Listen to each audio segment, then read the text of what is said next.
past haunts us all. Whether it be a person, place, or thing, we are reluctant to let go. We call to the dead out of desperation and intrigue, searching for answers about what lies behind the shadows. We are paranormal researchers. We are Necromancers.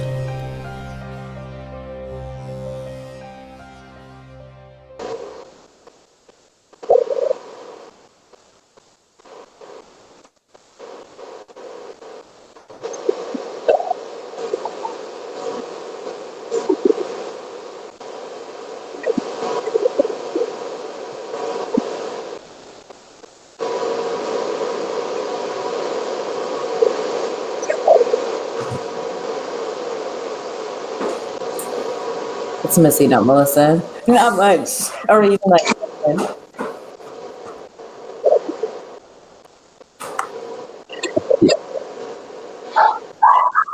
right.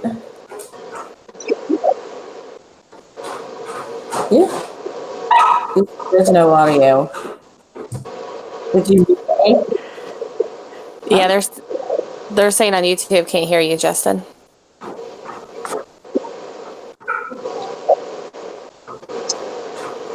Danny said Bill did it. Yeah, it went back to default again. There we go, guys. Sorry. It messed up for some reason, but here we are. Episode 65, Necromancer Live Show. Same bat time, same bat channel. We got Stephen Brown with us tonight. Stephen Brown is a radio talk show host and paranormal researcher from Clinton, Tennessee. After being confronted by the spirit of a dead relative at the age of 7, Stephen embarked on a journey to discover why spirits hang around after death. Armed with a mini cassette recorder, he would frequent known haunted locations in the attempt to gather EVPs in the hopes of discovering more clues behind why spirits haunt certain locations. Years later, Stephen met his wife Andrea and decided to join a local group called East Tennessee Ghost Seekers, managed by Steve Wiseman, in 2009. The Stevens, along with 6 new members, continued their journey into the paranormal by providing help to families in need and exploring some of the most haunted locations in the Southeast in order to gather more evidence of the paranormal and unexplained. So, Steve, are you ready to do this, brother? Yes, I am so ready. All right. I'm always interested when I hear someone, something happened to you when you're younger in your bio, so let's start it off like that. Why don't you elaborate and set up this story? Because I'm sure people's going to relate and be interested in that. Yeah, so I was raised by my grandparents, and my grandmother actually moved her parents onto the same property as us in a different house. And when I would get out of school, first place I went was down to their house because they always had snack cakes. They were the great grandparent. They got to have snack cakes. It's a rule. Mm-hmm. So go down there and was super close with them. Well, when I was 7, my great grandfather passed away. 2 weeks, right around there, 2 to 3 weeks after he passed away, I went to bed, and I remember I laid down on my right side with my back to my door, and I felt someone sit down on my bed. And I thought it was my grandparents, one of them coming in to say whatever. And I roll over, and it was my great-grandfather. He was sitting there, and he patted me on my leg 3 times, smiled at me, and got up and walked out of the room. I jumped up, ran out of the room, looked down the hall, didn't see anyone, ran and jumped in bed with my grandparents, and probably slept there for a month after that because it scared shit out of me, or scared the crap out of me. And, after that, I just thought about that over and over and over and over. Growing up, how was that even possible? And my mama, she was like, he was just checking on you. He was just letting you know that he was okay, wanting to make sure you're okay. And that got the curiosity going, and it's been a never-ending cycle since. I mean, we've been everywhere. We've, all the major locations in the Southeast, Waverly Hills, I don't know, 6 times. Morse Mill Motel, 12, 13 times total with the team. Just everywhere. I mean, just trying to find that answer. I mean, and like we started the team, like Steve started the team, and they were originally called the Ropes. And then him and I, we worked together. We got started talking about the paranormal one night, and he was like, I've always been into it. And I was like, well, I've done a few things. I've gone into some old buildings and done the graveyard thing, and just trying to get a response, an EVP response or something. And he was like, well, if I ever decided to go anywhere with this, I'm going to holler at you. And I was like, cool, yeah, do that. Well, probably a year later, I got transferred to another store. He stayed there. I'd come by that store, and one of the girls was telling me that he was doing that now. I was like, here's my number. Tell him to call me. And he called me. We went and did an investigation. Actually, the first investigation we did was at my mom's house. We did it a year, I think it was a year, maybe 2 years to the day after my stepdad had passed away. And we actually got his voice through the spirit box, the PSB-7 spirit box, because he had died from throat cancer, had real gravelly voice, and we had asked, who was here with us, and he says Vince in his voice. My mom, she just starts freaking boo-hooing right there when she heard it, and from there it went to helping other families, people contacting us, to come out and give them some answers, or just peace of mind, and then we do the bigger locations just to, because it's a good learning tool, go in there and try different things, because it's known locations we'll go to and try those things and just try different techniques, and hook up with other groups and learn techniques from them. I'm just going to throw this out there real quick. Everybody is bashing the whole para-unity thing. Para-unity works if you work together. You get people in there that totally bash para-unity, said there's no way that it can work. And I'm a firm believer that it can, because we've made it work with other teams. We talk with other teams all the time, and share ideas and share thoughts and techniques and this and that.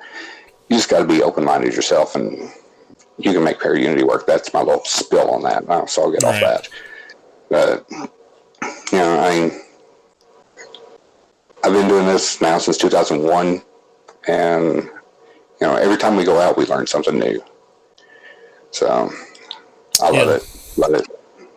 Para-unity works. There's just so much drama. It's hard for people not to get that splashed on them and get mixed up in it. And that's unfortunate, but that's just, how life is. This show is an fine example of para-unity. I've seen it. I've observed it. I make sure that I maintain and strengthen the paranormal community with all the stuff that I do with the promotion and, collaboration with people, even if it's just, bouncing ideas back and forth. Eventually, those ideas will seep into people's research, even though they're not upfront with, wanting to do it. It's just going to seep in eventually. Yep. Real quick, before we get into this interview, let's do some shout-outs real quick. For me?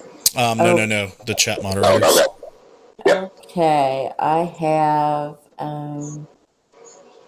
Bill Davis, I have Jamie Hunt, I have Derek Schreiner, I have Danny Zatoli, I have Daniel Everson, I have Josh Bender, I have Heather Elliott, I have Philip Wyatt, that's about it right now. All right. Thanks for joining us, guys. Feel free to share the live stream and get it popping up in here. Anything over there on YouTube, Jess? Yeah, we have Val, Joe, Scotty, and Jen Rogue. And I do have a question if you want me to read it off now or you want me to wait. That's all the people that's there to shout out? Geesh. Well, there's more it says, but that's the only ones that's commenting Okay. so far. Yeah, we can start it off with a question from YouTube. All right. Val, she wanted to know, Stephen, what is your best technique when investigating?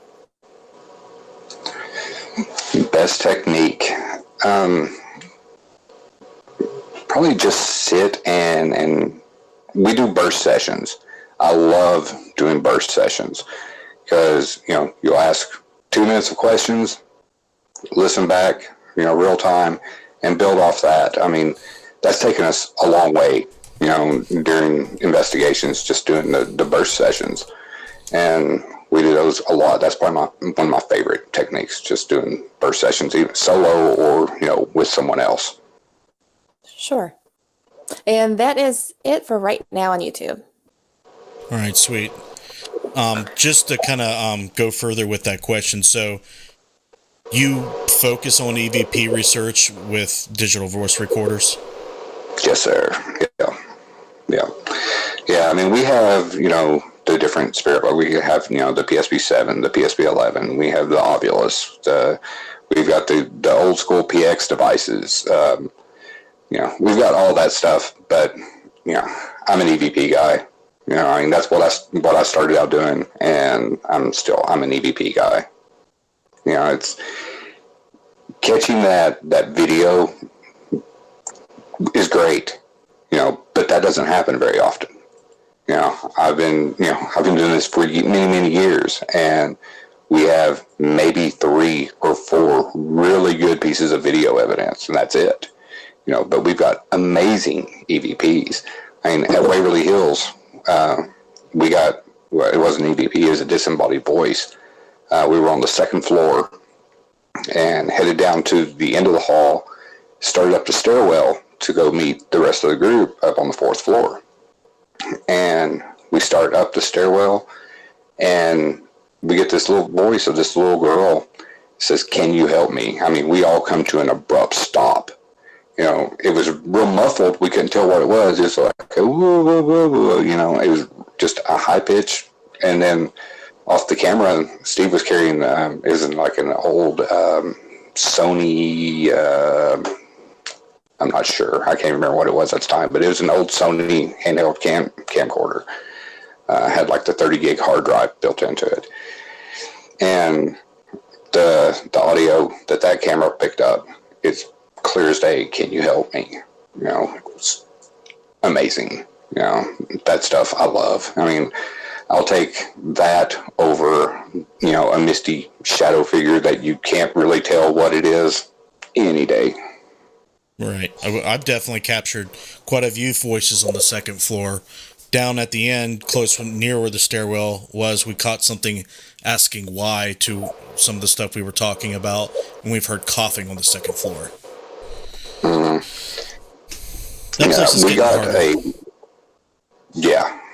We got a really good cough down on the 1st floor on the nurses' wing. We got in there like it was maybe a month after they first reopened the nurses' wing.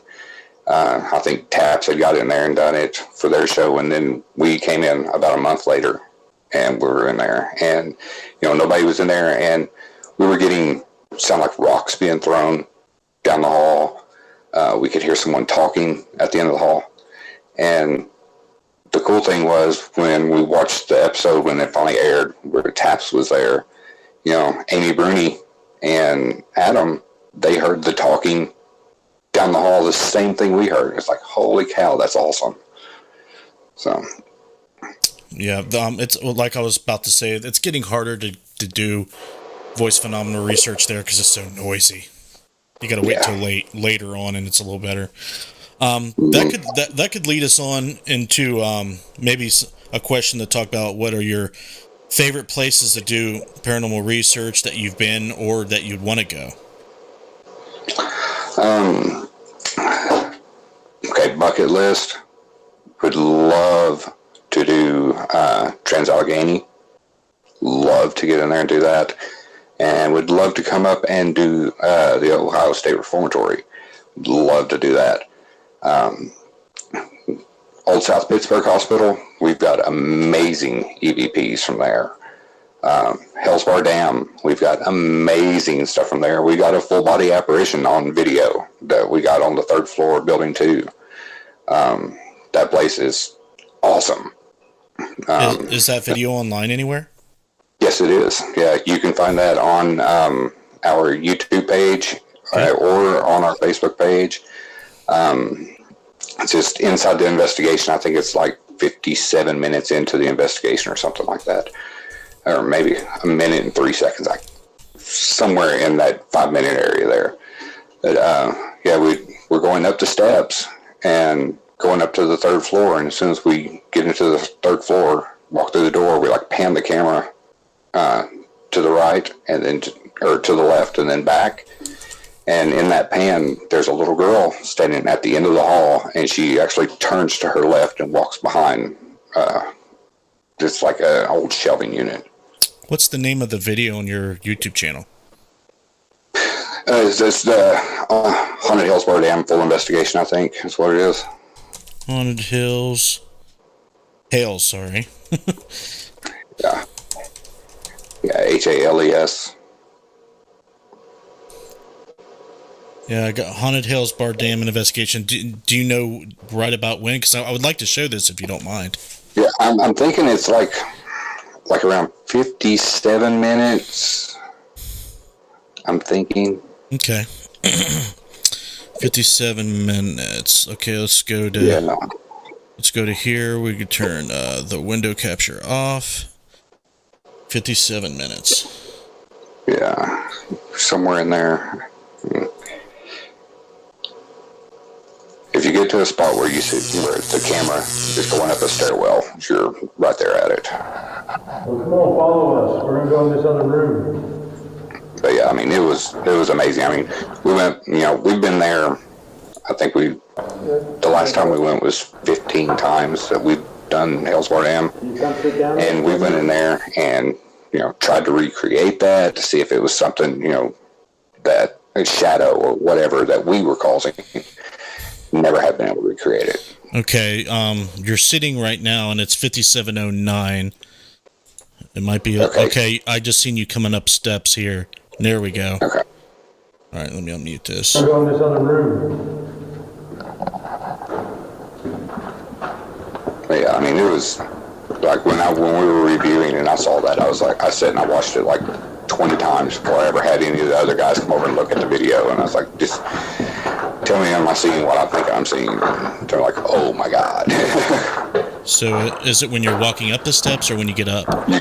We go up the steps and turn into the room, and like in the video, I actually replay it and slow it down so you can actually see everything.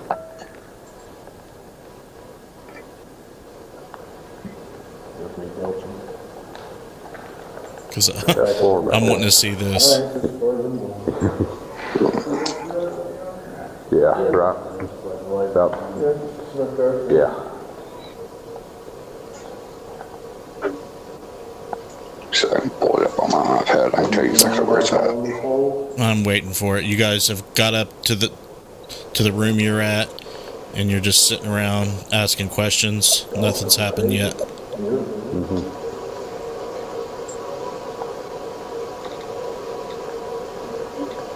Can you make a noise in here for us? This might not be the right spot. I don't know. Hold on. I'm pulling it up right now. I'll tell you exactly where it's at.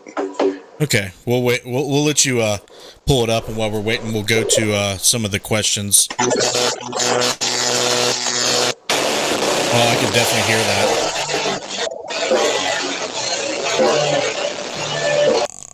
I went ahead and muted it. That was loud. Yeah, it was real loud.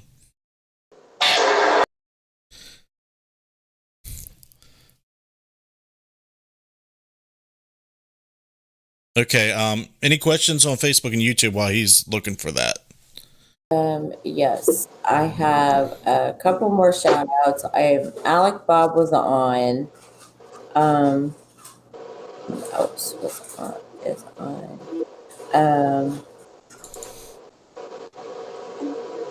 Someone else, I don't see his comment anymore. Anyway, Daniel had 3 questions in one. He said, "Do you have a Poltercon PDA? No, I do not. If so, do you recommend this device? And how do you like it?" Yeah, do not have that device. Philip asked, "Do you have a standard list of EVP ITC questions? We have a list of 10. We always ask for a control test." Yeah, I mean, we always ask, some of the same questions just to, get everything going, just to see if we get something. But all of our questions, I mean, it's usually location specific.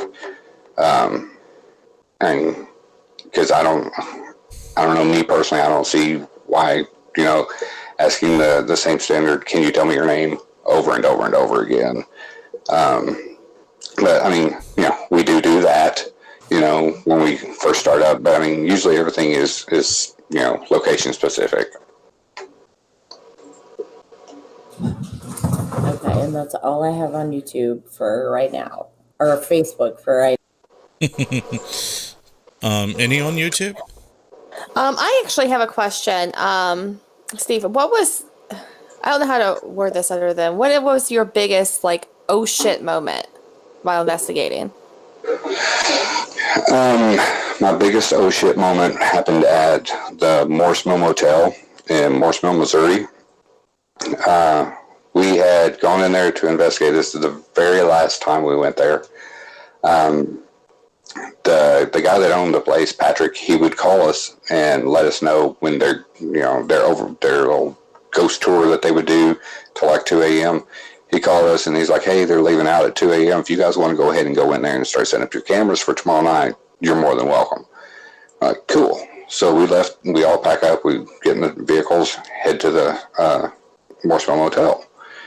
Get in there. We're setting up cameras, and we wind up in this room on the second floor. They call it the bunk bed room. There's a bed suspended from the ceiling with chains, thus bunk bed room. We all wind up sitting there talking. Then all of a sudden I notice Steve's gone. And so I'm like, where'd Steve go? So we're like, he probably went outside to smoke or whatever. So we take off downstairs. Go outside, he's not out there. Jeff, one of our investigators at the time, he was like, "Well, I'll go see if I can find him." And he went downstairs. We're standing outside. All of a sudden, I hear screaming and yelling come from inside the motel.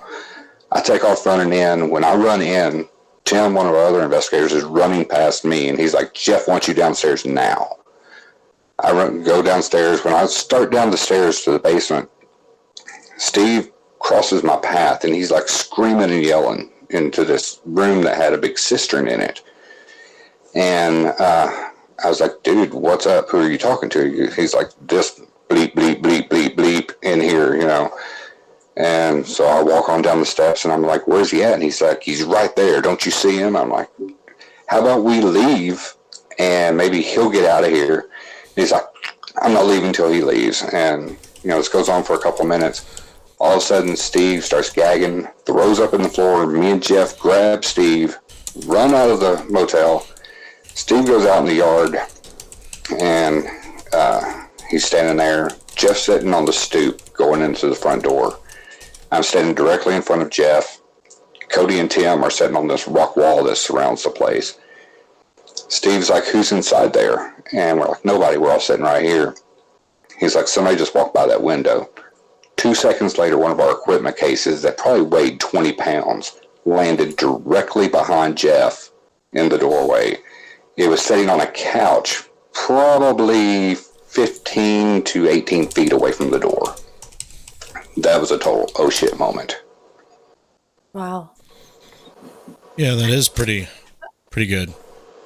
Yeah, I don't think there's any more questions. Joe did say that he has video of your wife getting her shirt pulled. of the dam. Yeah, he got a good video of that. Her walking in Linda's room. Someone from the East Tennessee Ghost Seekers page says the girl apparition's at 1 minute and 2 seconds. So There you go. I guess we'll switch over to that real quick and see if we can find it. 1 minute, 2 seconds. No, he said 1 hour and 2 minutes. 1 hour and 2 minutes. Okay. Yes. We'll go a little bit before there. Hit play. Yeah, they're right. I just found it.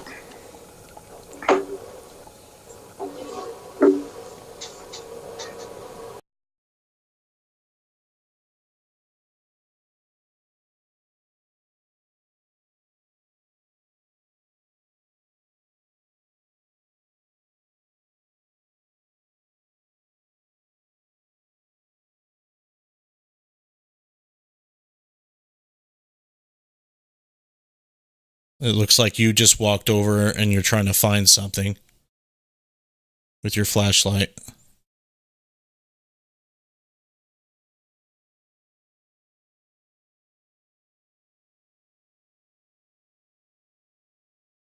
$103 even. Okay, that's 15 seconds away.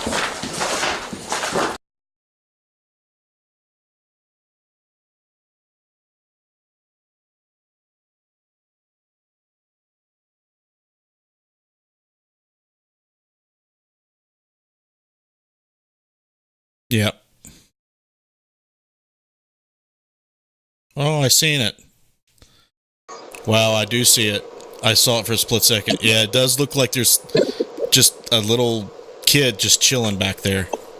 Yeah, and like when I slow it down on the video, I'll slow it down and you actually see her turn to her left. Yeah, it's hard to tell because there's so much motion blur. Right. Yeah, that's definitely interesting. We'll take another look at it real quick because I want everybody to get a good look at it.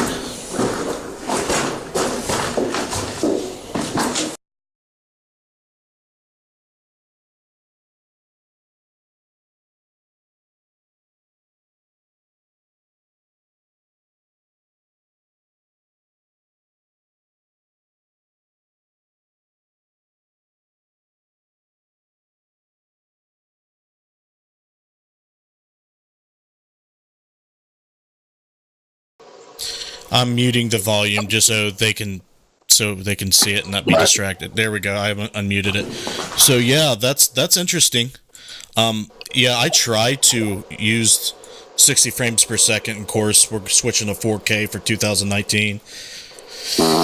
But that's kind of the conundrum we have when you're moving around and moving the camera. You never know when something's going to be there. Yeah, because and I'm the worst camera guy in the world because I'm that guy that'll go, "Did you see that?" Turn the camera the other way that I'm not looking. So yeah, I'm a horrible camera guy.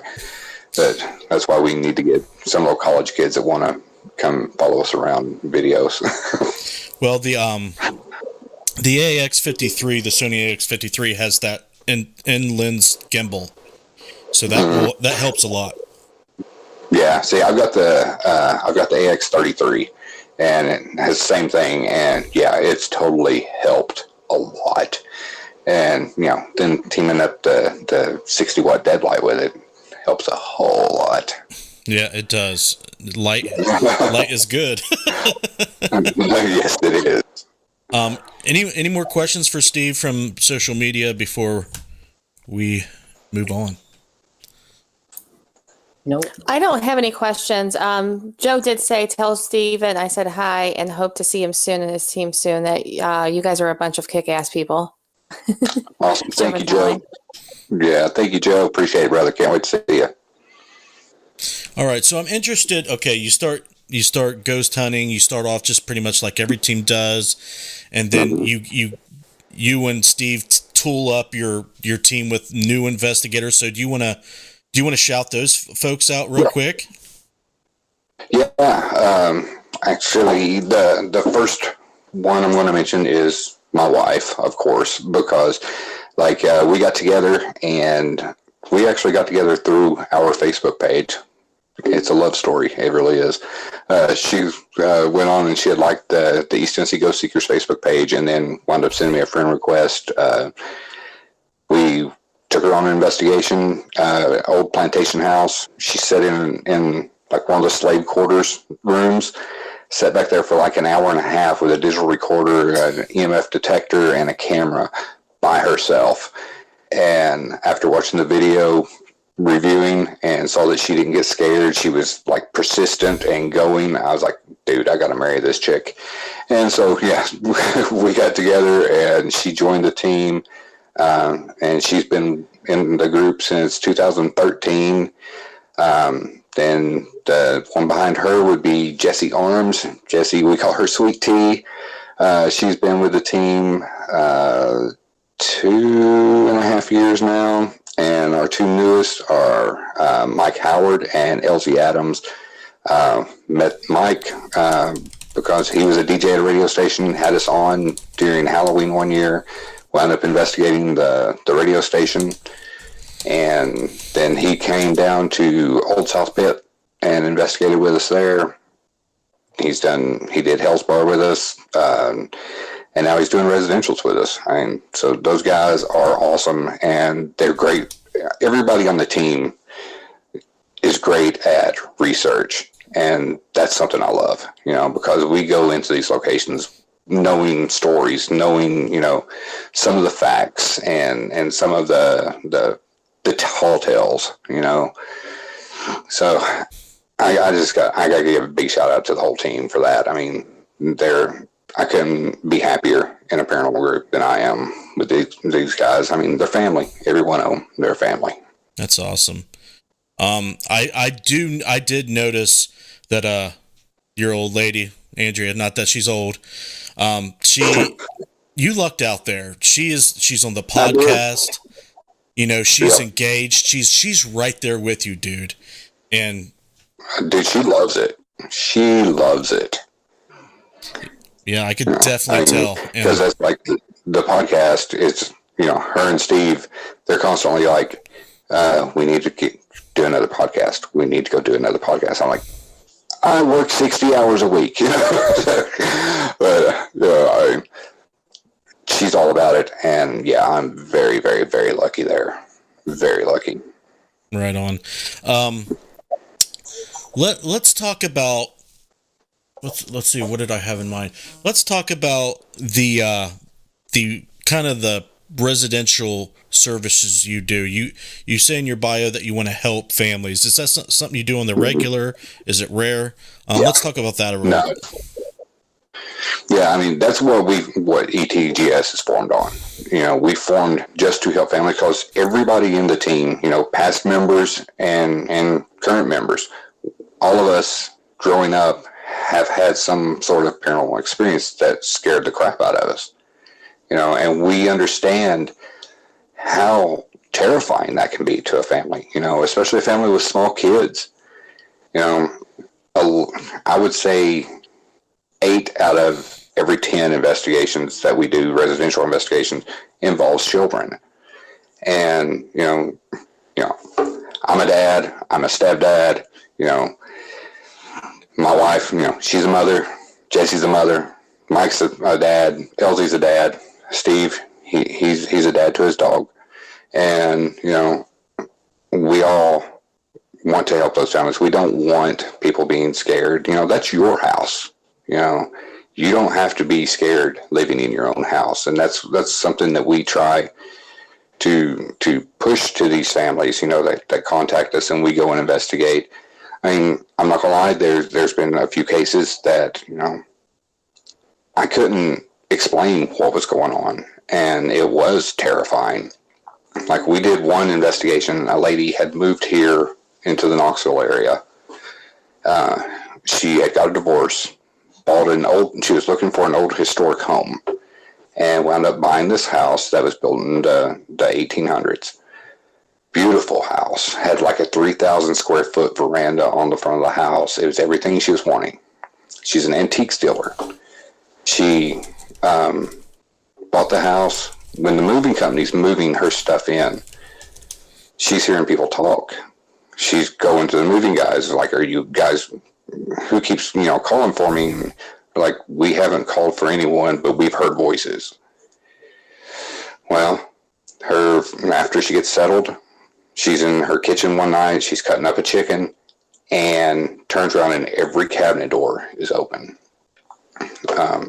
She was, terrified, closes the cabinet doors, turns around, turns back around, everything's open again. Well, before she starts, reaches out for help, she goes to books on black magic and witchcraft and all this stuff. And I don't know if she opened up something to bring this bad thing in there. But we went and investigated, and we got EVPs of this thing calling her a slut, get the slut out of my house. And one night after the investigation, she sent us a video, said she felt like something was crawling on her back. So she goes into her bathroom, sets her iPhone up, pulls up the back of her shirt, and you see this thing moving under her skin, going up her back, under her skin. That, tripped us out. We start reaching out, to people. Bill Bean, I'm sure you've heard of Bill Bean. He's an exorcist, a minister, all that. Have not. Okay. Well, he's been on pretty much every paranormal show on TV at some point in time. We got in touch with him. He comes down. He actually performed 4 exorcisms on her and 3 on the house. We were featured on this show on Lifetime Movie Network over that case. It was called I Was Possessed, was the name of the show. But on the show, they actually show the video that she captured on her phone of the thing crawling up her back. They played some of our EVPs and stuff like that. But that case, that was one that, we tell you, we can't go in and remove stuff in your house. We can collect data and try to see what's going on, but we can't remove anything. And if something needs to be removed, we'll search tooth and nail to find someone to come in and help the family, because we're not going to leave anybody hanging. But a lot of the houses, it just takes the homeowners to sit down and just take their house back. I mean, we've several houses that we've done. We've sat down at the dining room table, whole family in there, and have them say, I don't want you here. This is my house now. You may have lived here, 150 years ago, but this is my house now. I want you out. And have the whole family in there doing that and just being serious about it. And it's helped, This one didn't, and it took him, but she moved, and now the place is owned by a dairy company, and they make ice cream and sell it there in the place. So, but yeah, I mean, just us, all experiencing something in our childhood and adulthood. That's why we do what we do. That's why we help families. I know there's a lot of groups that don't do residentials at all, and that's fine. To each their own. But I mean, that's why we formed our group, was to help families. Doing the bigger locations, that's like our gift to ourselves. For sticking with it and helping the families. So, do you bring paperwork to the residential and do the whole? They sign everything. We come in, we talk to them, we tell them what we're going to do. They've got we've got disclosures that they got to sign. They let us know if we can or can't share it. Because if they don't want to share in the stuff on our page at all, that stuff's never shared. That stuff's never talked about. Yeah, I mean, we're professional rednecks down here. we want to help the people, and you know, we want them to know that we're serious about what we do. You know, I mean, we've done residential investigations where we've gone back to the house 5 and 6 times, you know, to continue to help and continue to try to find out what it is. You know, we're not going to leave them stranded. You know, like I said, if we can't help, we'll find somebody who will. Right on. We do have a few questions I want to get to because we're nearing the end. It's coming up on us quick tonight. Okay. Jess, do you want to go ahead and? Sure. Joe wanted to know, what does 2019 look like for the East Tennessee Ghost Seekers, and what is to come?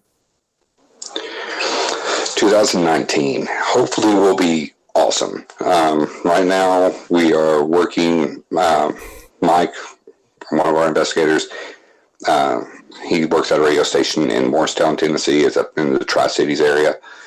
And he's actually working on getting, there's like 4 buildings there in downtown, and to do like events at these buildings where people can come and join us and investigate like we did when we were at Hell's Bar. We're hoping to get back into Old South Pittsburgh Hospital Paranormal Research Center now that Ronnie D has bought it. I've been talking with him about getting in there and investigating that place again because it's amazing. And there's some more things that we, you know, right now we're not sure about, so I don't want to discuss them, but if they pan out, you know, it's going to be awesome. And all these things have to do with events where people can join us. You know, we have a residential investigation next weekend. We have residential investigations all throughout the year.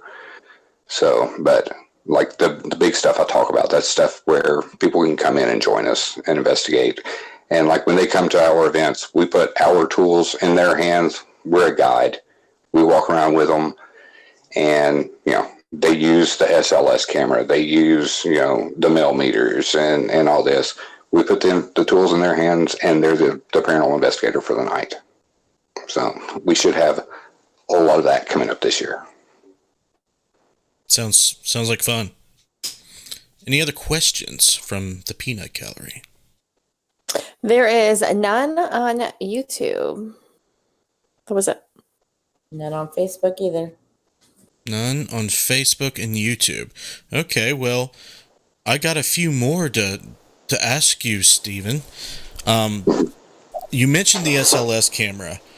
How well do you think that is, you know, how accurate and valid do you think that tool is for capturing evidence of spirit presences? I've only, like, we've used it, we got it right after it first came out. And we have, you know, the Bill Chappell SLS camera, you know, it's not a build it ourselves at home.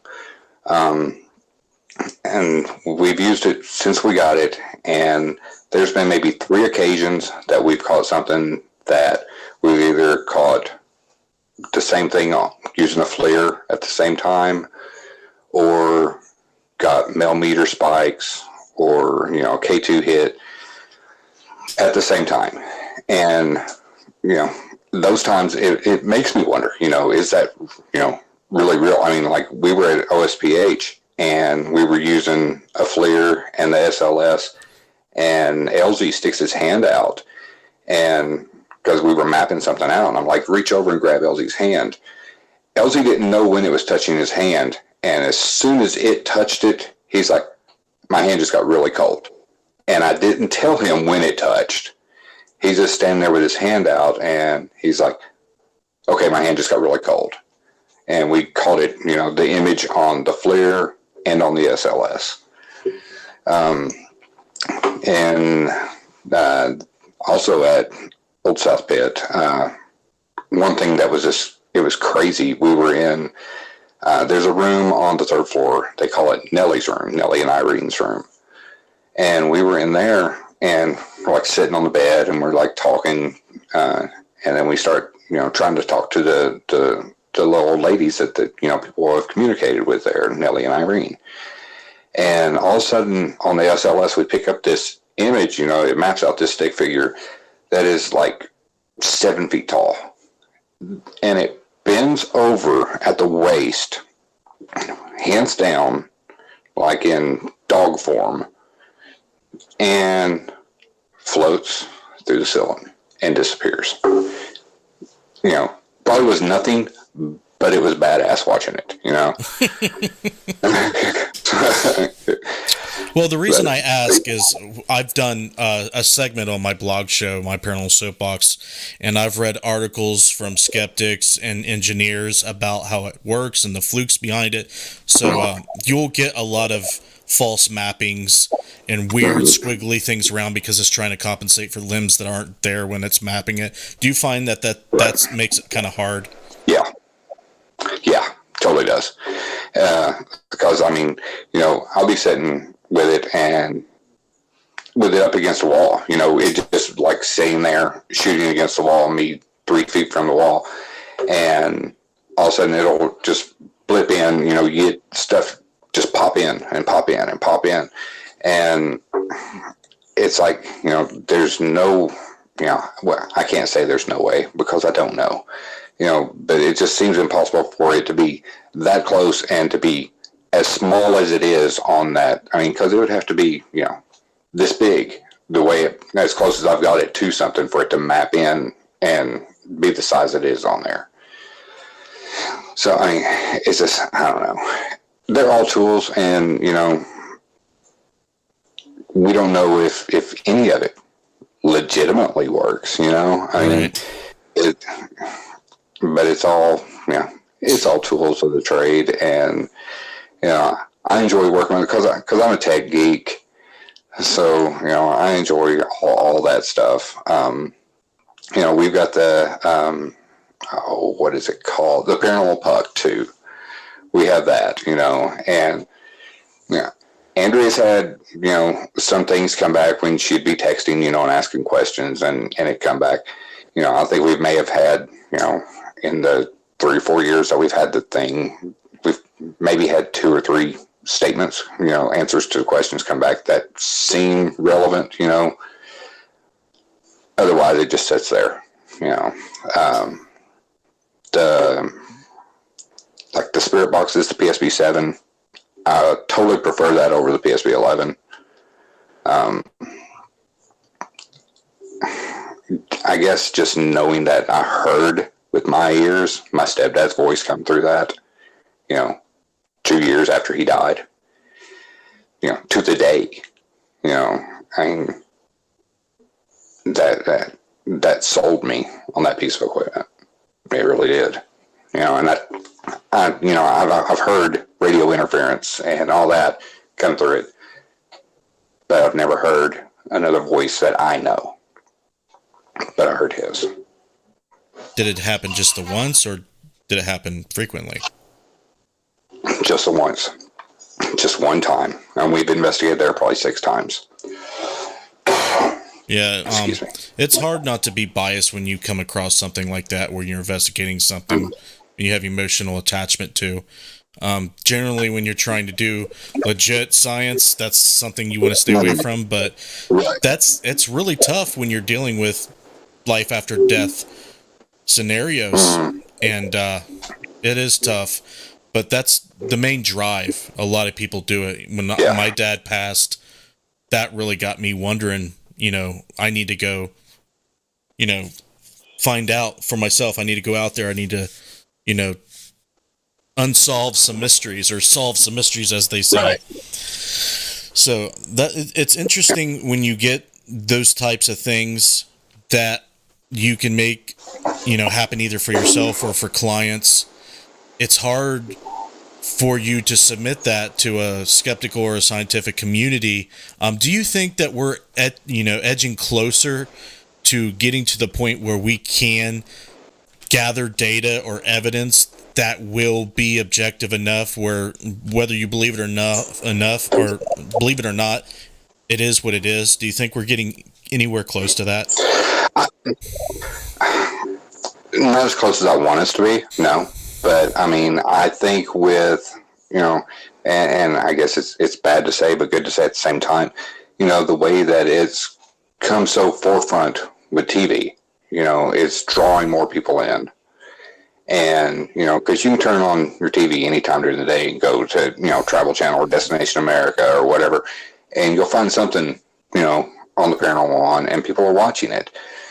And I'm hoping, there's a bunch of jokes on there, but there's, I'm hoping that, that one piece of evidence that maybe these guys catch that they're in mainstream that everybody's going to see will make people stand back and go, oh, wait, maybe they are onto something, I mean, I've been a believer since I was 7, a skeptical believer, I guess is the best way to put it, because I approach everything as a skeptic. Every investigation, the whole team, we approach as a skeptic. Something has to happen there for us to believe something's going on there. We're not just going to say, oh, yeah, you say it's haunted, so it's haunted. Something has to happen for me personally to say, yeah, that place is legit, But, I'm hoping that someone somewhere gets that one piece of evidence that, the scientist, the straight up skeptic, the people who do not ever want to believe in anything go, oh, wow, Sure, it'd be awesome if it was one of us, in-state bound guys, that do this because of their love for the field and not for the money they're getting paid on TV. But if it is those guys getting paid on TV doing it, great. If it brings that to a forefront where people are like, this shit's for real. Right. It's hard to be a skeptic, but know that it's real because you've just experienced something so profound and so real. And what makes it a conundrum is there's lots of people out there that don't believe because they just haven't experienced that. Right. And and dude, that's part of the reason why we do like our events that we do. And we have, the last one we did, we had 47 or 52 people show up at the last event we did. And there was a group of like, there's like 2 women and this man that came. None of them believed. None of them. They made it through the first 45-minute session that we did inside Hell's Bar Dam. And when we came out to take a break, they were like, it was great. It was fun. See, we're going home. Like, are you done? It's like, no, we believe now. We'll see you. And they got in the car and left. I was like, yes. That's funny, but that's great. I mean, a lot of people don't believe because they're scared of it. Do you find that to be true? Yeah, totally find that to be true. Yeah, I mean, because, I've been scared. I've done this since 2001, and I'm not going to sit here and shit you and tell you I haven't been scared, because I have. I have. I mean, because I think if I did this and I didn't get scared at all, ever, or have that weird feeling, why would I continue to do it? There's no drive to do that. I mean, I'm scared to death of heights. I'm not going to jump out of a plane, but I'll go sit in the dark for 14 hours, and talk to 4 walls and wait for something to come walking through. That's my adrenaline rush, Now, I have a question.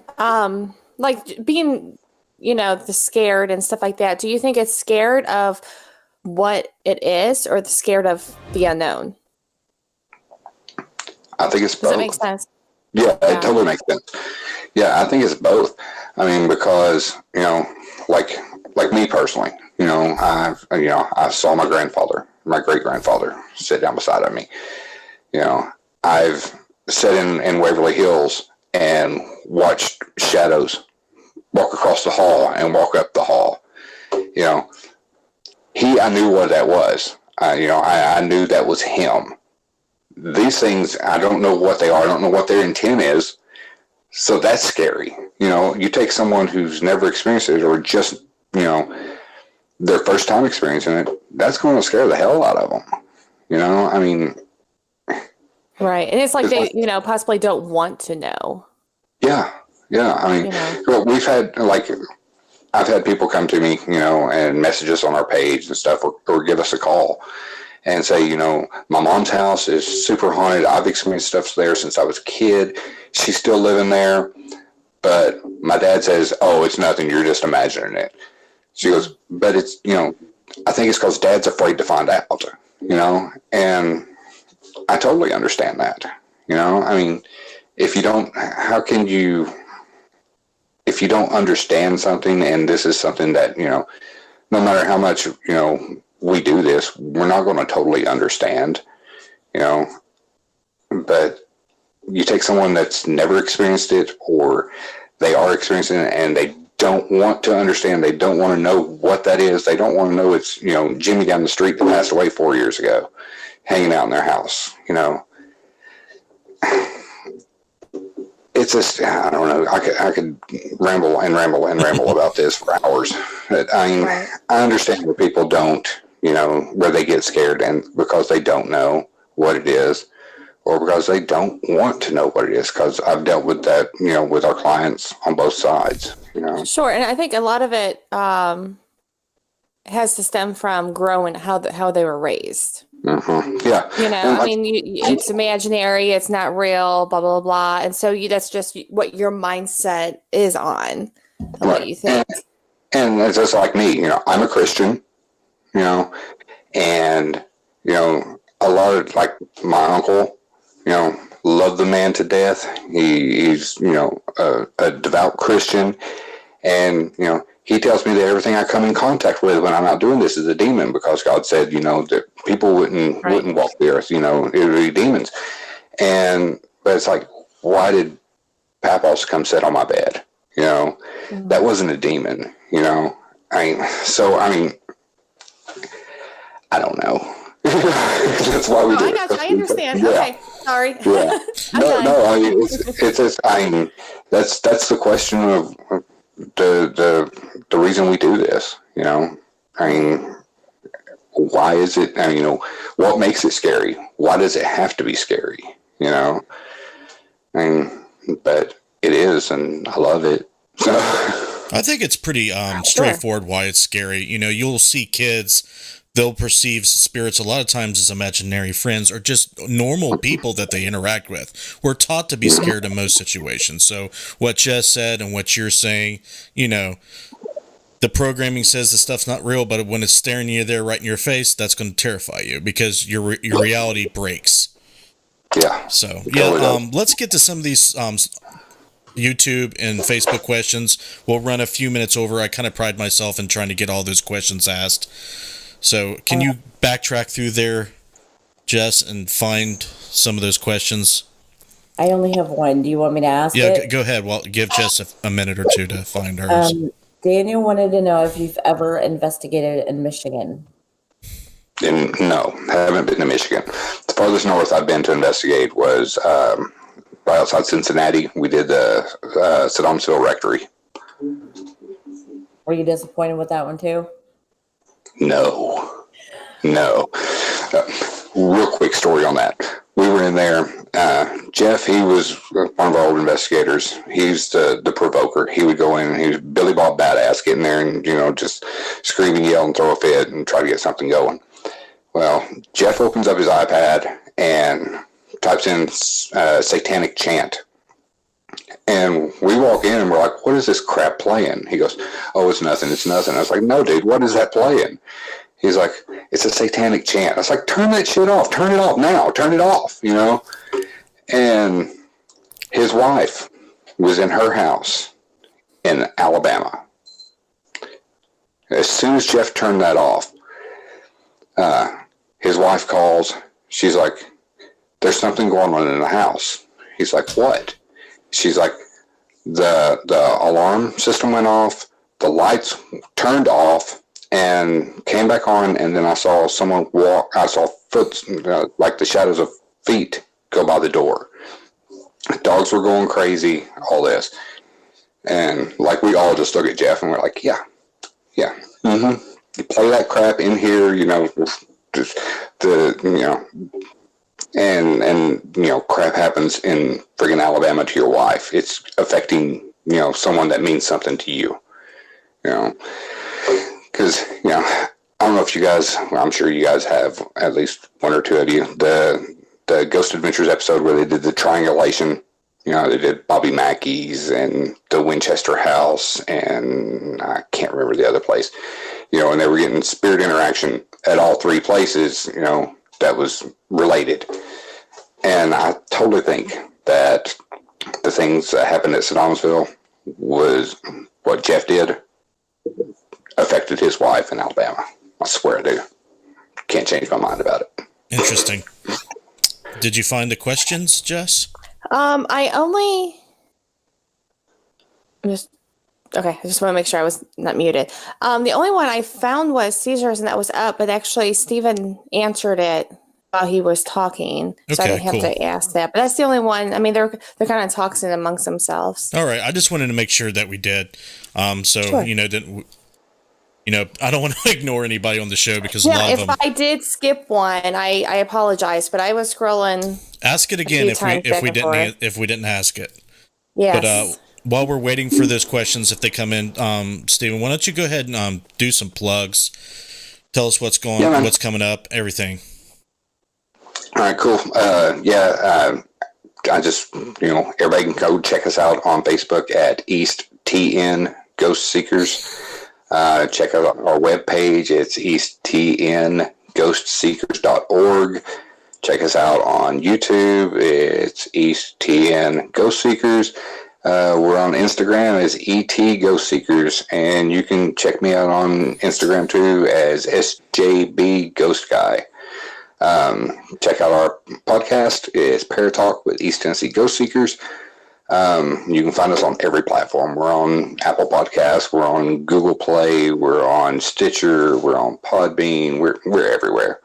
Any format you listen to podcasts on, you can find us. We do just like this, except there's a room full of us and we're being idiots, and we talk to paranormal investigators and authors and inventors all over the world. So. Awesome. Those links are in the description, so there's no excuse to go check them out. It doesn't look like we got any more questions, so I'm going to wrap the show up, man. Thanks a lot for coming on. Sorry for the error in the bio originally. I don't think anybody's seen that. I think we got it fixed pretty quick, but hopefully we can have, Steve and the rest of the members come on eventually and get to talk to everybody.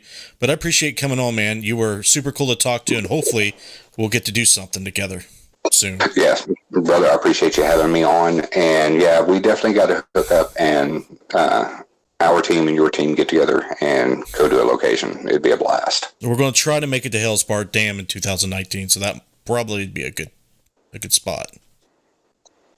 We'll work on it. All right, brother, I'm going to wrap it up. You can hang out on the video call, or you can hang it up, but thanks again, man, for coming on. I'm going to eat dinner, so you guys have a great night. See you later. All right, there you have it, guys. Awesome guy, awesome team. Go check out those links. Make sure you promote everybody that comes on the show, and that's it, guys. That's what we do here on Necromancer. Check out East Tennessee Ghost Seekers. We got Supernatural Symposium coming up next week. The poll for the topic for my Paranormal Soapbox is posted on the Justin Brown blog page on Facebook, so go make sure you vote on that. And Necromancer next week, I think, I can never remember, so I'm going to look. Christy Matthews next week. I cannot remember if she's an author or a paranormal investigator or a psychic or what, but we're going to find out together next week. So thanks for joining us, guys. You guys have been great. It was an awesome show. Awesome questions, awesome interaction. No trolls tonight, so that's good to see. So yeah, hoping everybody's enjoying their new year. Get those resolutions started. New you, new me thing going on. And if you're new to the show and want to stick around for some video promotions at the end, I appreciate if you do that. I think we have some links to check out. Let's talk about some of these. Interfacedeath.net is the paranormal website for our research group. So check that out. The link's in the description of the video. We're going to talk about patreon.com/support Interface Death in a moment. You can follow the Necromancer live show on Facebook. You can follow Interface Death on Twitter and Instagram and be constantly updated on everything that we are doing. Now, Patreon is near and dear to our hearts. It's what fuels all this content we provide. If you want to help continue what you're seeing here and everything that we do on the video production end, on the live streaming end, you can go check us out at patreon.com/support Interface Death. People like Clay Borman, RJ Murphy, Casey Schreiner, Jessica Bias, Scotty Fox, Sherry Brett, Bill Davis, Joe Vitale, Heather Elliott. They all make this content possible. Thank you very much. Again and again, you guys come through and make sure that this stuff keeps on rolling. So if you want to be shouted out, if you want to see what rewards you can benefit from for supporting us financially, go check us out. There you have it, folks. Another one in the books. Stick around for some video promotion. As always, I'll see you guys next time.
Are you in this room over here? What the fuck, dude?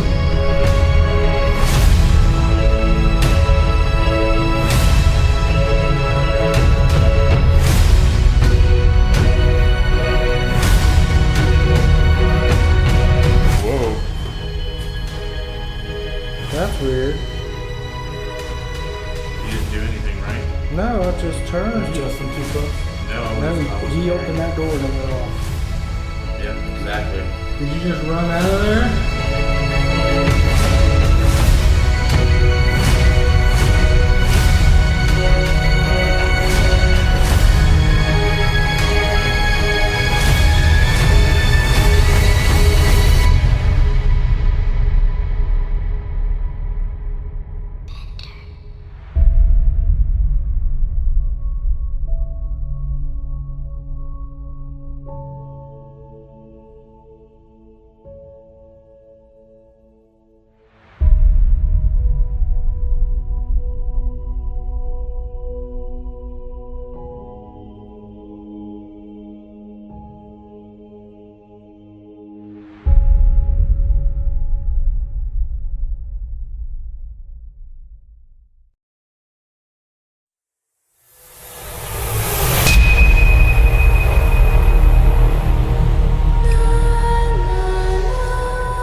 What was that?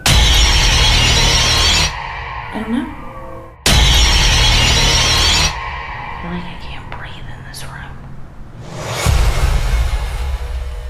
Generally, Justin, when you guys investigate, do you just take long pauses and wait to see if you hear things and observe everything that's going on? It depends on the location and our experience with the location. So in this case, at Waverly Hills, since we've been here before, we've heard a lot of stories, done a lot of research, and investigated. We typically like to listen a lot because we hear the coughing, we heard it last time, so we can hear it again.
Push the door, please.